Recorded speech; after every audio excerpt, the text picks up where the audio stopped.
Bonjour, je m'appelle Simon Mauger, j'ai 27 ans, je travaille au ministère du Travail et j'ai écrit cet ouvrage Robespierre l'innocent.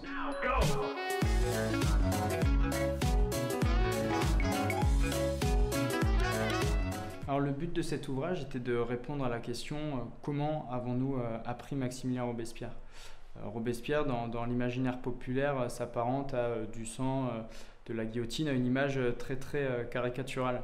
Mais je me suis demandé de pourquoi cette vision nous était revenue aujourd'hui et surtout comment elle nous était revenue. Et j'en suis finalement arrivé à une certaine forme de conclusion en disant que Robespierre est un personnage dangereux pour l'ordre établi. Par ordre établi, je n'entends pas un pouvoir politique en particulier, mais bien l'ordre établi, l'ordre économique et social. C'est pour cette raison que du coup j'ai réalisé ce livre et vous découvrirez au fil des pages comment est-ce qu'on a appris Robespierre et pourquoi nous l'avons appris de cette manière.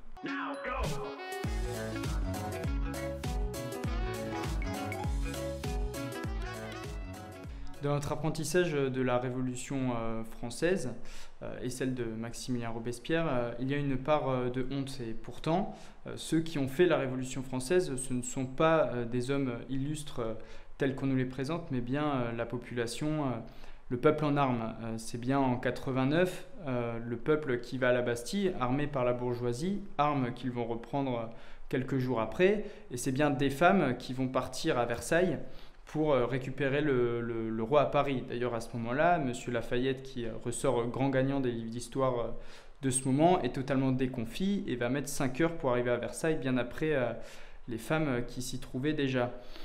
Et donc, en fait, ce livre, c'est un peu une réappropriation de notre histoire populaire pour essayer de comprendre pourquoi on devrait avoir honte de ce moment. Et donc, en fait, remettre Robespierre au centre du jeu, puisqu'il fait l'objet de tant de caricatures, puisqu'il faut savoir que durant la Révolution, il n'est pas au centre du jeu, et d'ailleurs, vous le découvrirez lors de ce livre. Remettre Robespierre au centre du jeu, ainsi que la Révolution française, comme notre histoire populaire, peut permettre aujourd'hui à la population de se réapproprier son histoire volée.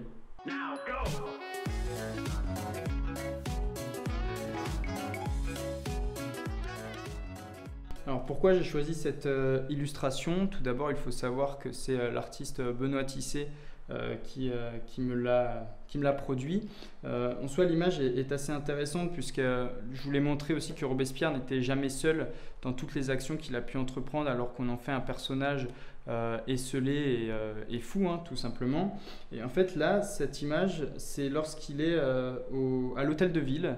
Il vient de se faire sortir de prison contre son gré d'ailleurs, puisqu'en bonhomme de loi, il ne voulait pas devenir hors la loi. Et il va y passer des dizaines d'heures à savoir s'il faut déclarer un appel à l'insurrection, entouré de ses amis proches, une bonne dizaine de personnes. Et l'histoire l'accuse justement d'avoir voulu créer cet appel à l'insurrection avant que les hommes en armes des Thermidoriens rentrent dans l'hôtel de ville. Et vous découvrirez dans ce livre que ce n'est pas tout à fait le cas et que je reste persuadé, comme bon nombre d'historiens, via des preuves historiques, qu'il n'a jamais souhaité cet appel à l'insurrection et qu'il souhaitait un procès avant de se faire lâchement guillotiner et tirer dans la mâchoire préalablement.